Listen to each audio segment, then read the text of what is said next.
On Confucius. In my last essay, I talked about Socrates, the father of Western philosophy and Western thought. Today I would like to discuss another such influential man, whose philosophical influence over subsequent generations is equal to that of Socrates, if not greater. Today I shall be talking about the great Confucius, the great Chinese philosopher, the philosopher of the East, the philosopher who is traditionally and historically regarded as the paragon of Chinese sages. The teachings of Confucius that form his philosophy largely define, to this day, the culture, tradition, and society of China in particular and East Asia in general. Confucianism, or Ruism, as his philosophy is usually called, is a branch of philosophy and thought that stems from the teachings of Confucius. It has, at various times and in various ways, been described as a way of life by some, a humanistic and rationalistic religion by some, a kind of practical philosophy by others, a philosophy of ethical governing and ethical behavior by others, and a tradition by many. Well, which description is true and accurate then? You might wonder. Honestly, I do not know the answer myself. I am as clueless as you probably are right now, unless you are an expert on Confucius and Confucianism, in which case, this is the wrong place for you to be in the first place. Maybe it is all of them combined. Maybe all of those descriptions are true and accurate. And maybe all are wrong and distorted and false. However, I do have an opinion on this, which might very well be highly flawed. I would like to think and believe that Confucianism is rather an ethical way of life devoid of any characteristics of dogmatic religions such as rituals or superstitions or even absolute certainty for that matter, the latter being the biggest and most serious flaw in all the major religions mankind has managed to concoct out of his vivid imagination. I believe Confucianism to be more of a guiding philosophy that helps one to live a better, more fulfilling life in all its spheres, whether that be in relationships, governance, politics, social harmony, social behavior, work, and everything else in between and beyond. I also consider it to be a kind of practical philosophy, less concerned with unnecessary metaphysical thoughts and ideas, although, no doubt, it does possess certain elements of it, and more concerned with the real world and the practical way of life. Basically, it is a philosophy, I believe, that can actually be followed and applied in one's everyday life. A philosophy that can actually guide one through real-world problems by providing real-world solutions. This, of course, is just my personal belief. But, then again, what do I know? Probably nothing. I do not know any better. Anyway, enough of what I believe now. Let us get back to the life and philosophy of the sage to whom this humble essay is dedicated.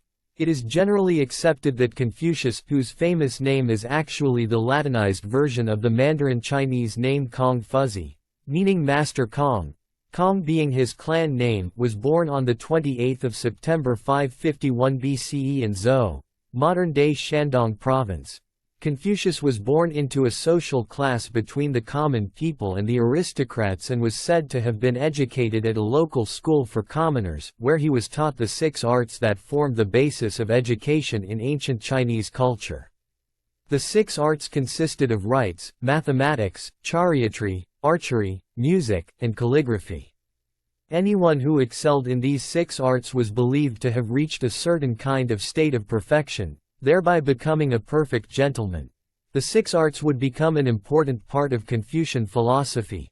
Confucius' father passed away when he was barely 3 years old and his mother passed away when he was about 23 years old. By the time of his mother's death, he had already begun working in various government jobs and also as a bookkeeper and caretaker of sheep and horses. His meager earnings from these jobs allowed him to give his mother a proper burial. By the time he was 50 years old, he had already gained some reputation through his teachings on righteousness and proper conduct and on how to live an ethical way of life. Due to his relatively minor fame and good reputation, he was appointed the governor of a small town and was later promoted to the position of Minister of Crime under Duke Ding in the state of Lu. At the age of 56, he gave up this position and left Ding's court after a fallout with him. But let me not get distracted. Let me not stray from the path I actually intended to tread on. Let us now touch and delve a little deeper into the teachings that gave him the reputation of being one of the greatest sages in history. Surely you do not expect me to cover Confucius' entire philosophy wholly and accurately. Surely you already know that such a task would be quite impossible for me to achieve. And surely you are aware of the fact that I would only be attempting to cover his philosophy on a few vital aspects, that too on a superficial level, and that I have no other pretensions or ambition for this essay.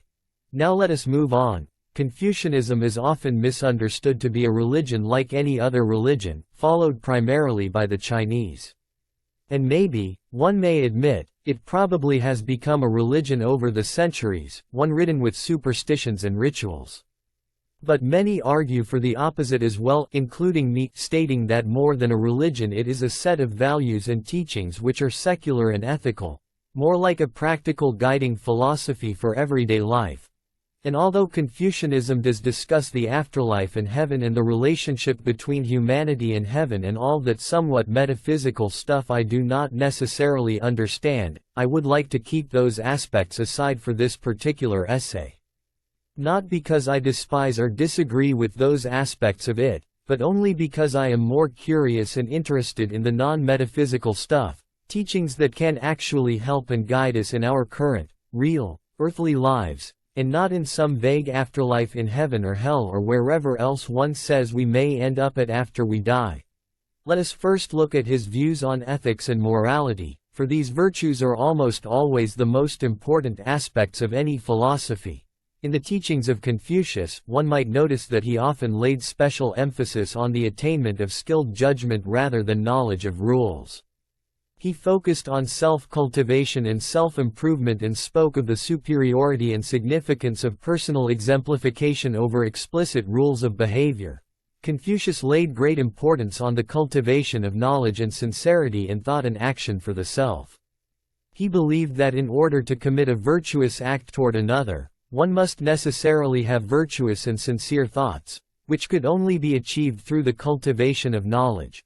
Without true knowledge, a virtuous disposition may run the risk of being corrupted, he said. And without true sincerity in thought, a virtuous action cannot be considered true righteousness. An important factor in the Confucian theory of ethics is the concept of li, a classical Chinese word commonly used in Chinese philosophy, which is more of an abstract idea that can be translated and understood in a number of different ways. In Confucianism, li refers to doing the proper thing at the proper time, which implies a balance between maintaining the existing social norms in order to perpetuate an ethical social fabric, and violating or disobeying these norms in order to accomplish some ethical and moral good in society. Keeping in mind this concept of li, Confucius' ethical philosophy is based on three vital conceptual aspects of life. First, the ceremonies associated with sacrifices to ancestors and deities. Second, social and political institutions. And third, the etiquette of daily behavior. While he believed that pursuing one's own self-interest was not necessarily bad, he thought it was better and more righteous for one to pursue a path that would lead to the greater good of society. This concept can be referred to as yi, which is based on the idea of reciprocity or righteousness. It basically means doing the right thing for the right reasons. The moral and ethical system advocated by Confucius relies primarily upon empathy and understanding others, rather than on preordained divine rules. According to him, virtue is a mean between extremes. For instance, it is important for a generous person to give the right amount to one in need, that is, not too little nor too much. Confucius' views on ethics are basically humanistic in nature. This set of values can be practiced by any and all members of society regardless of their personal religions. And lastly, in terms of basic ethics, Confucius is largely credited for having espoused the golden rule of life. Do not do unto others what you do not want done to yourself. Now allow me to change the subject from ethics to music and poetry. Confucius was said to be a great admirer of music and poetry.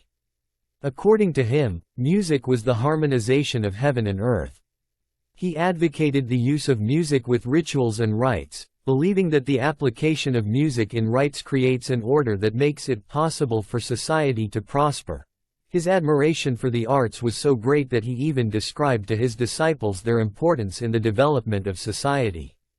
He stated that by studying the book on poetry, their minds can be stimulated and they can use it for purposes of self-contemplation.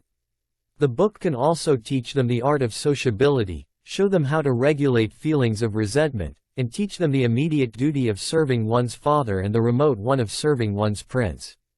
Lastly, he states that through the book of poetry, they can become well acquainted with the names of plants, birds, and beasts. The Confucian approach to music is largely inspired by the classic of music and the classic of poetry, the latter often regarded as one of the current Confucian classics containing a variety of poems and folk songs. As regards various relationships in society, the philosophy of Confucius can be deemed quite similar to ancient Chinese social traditions, especially the parent-child relationship, which can be referred to as filial piety. But he speaks of it in somewhat broader, more extensive terms. According to him, filial piety is an important virtue of respect for one's parents and ancestors, as well as for the pre-existing hierarchies within society, which could include a male-female relationship too. This virtue would imply being good and kind to one's parents, obeying them, although not blindly, not rebelling, providing and supporting them, taking care of them, and engaging in good conduct outside the house so as to increase the good name of one's parents and ancestors, carrying out sacrifices, etc. And as regards a male-female relationship, say a husband and wife, the wife must obey her husband absolutely and take good care of the whole family, ensure male heirs, be courteous and maintain fraternity among brothers, show sadness and sorrow when the parents are sick or have died, etc. Now, I admit, a lot of the above points will be quite controversial today, and rightly so. The role of a wife is largely confined to the well-being of the husband and the family, and some roles such as ensuring male heirs or obeying husbands absolutely, or maintaining fraternity among brothers are no doubt unreasonable. But, in spite of these obvious flaws in the role of a wife, we must understand and look at it from the perspective of the period in history when it was written or preached. Even though these views might now be considered wrong and backward and sexist in the contemporary modern world, we must realize that these views were not espoused in the contemporary modern world but in an ancient traditional one where the roles of men and women were often clearly defined and decided, as if set in stone, unlike today where the roles have blurred, obviously for the good. And so, looking at it from this perspective, one can safely come to the conclusion that such virtue was a common and even important one, not just in Chinese culture but East Asian culture in general. For that time in history, it was nothing new or alarming. When it comes to every other kind of social relationship in general, Confucianism speaks of a state of social harmony in which every individual must ideally know his or her place in the natural order, each playing their own individual parts perfectly, with reciprocity playing an important role. For instance, although the wife is expected to respect and obey her husband, in turn, is expected to show benevolence toward his wife and respect her. Similarly, while a junior is expected to revere and respect and obey his senior, the senior, in turn, must show benevolence toward the junior. But again, this concept of reciprocity and mutuality is not something specific to only Confucianism but is fairly common in several East Asian cultures. Confucius lived in what could be described as a tumultuous period in Chinese history. There were several feudal states vying for power, endless wars and rebellions, and a lot of chaos and uncertainty. Keeping in mind the violent and chaotic nature of the times, Confucius' political philosophy comes off as somewhat naive and far-fetched, more like wishful thinking. His political thought was primarily based on his ethical views. His idea of the ideal government was a unified royal state led by a virtuous king, who had arrived at his position of power not on the basis of his lineage but rather on the basis of his moral merits. This ruler, upon coming to power, would devote himself to the betterment of his people, while striving for social and personal perfection. By doing so, Confucius believed that the ruler would spread his own virtues to the people instead of having to impose order, laws, and rules to regulate and moderate their behavior. Confucius goes on to explain that if the people were led by laws and uniformity was sought to be given them by punishments, they would all try to avoid the punishment but have no sense of shame. Instead, if they were led by virtue and uniformity was sought to be given them by the rules of propriety, they would inevitably have a sense of shame and would become good.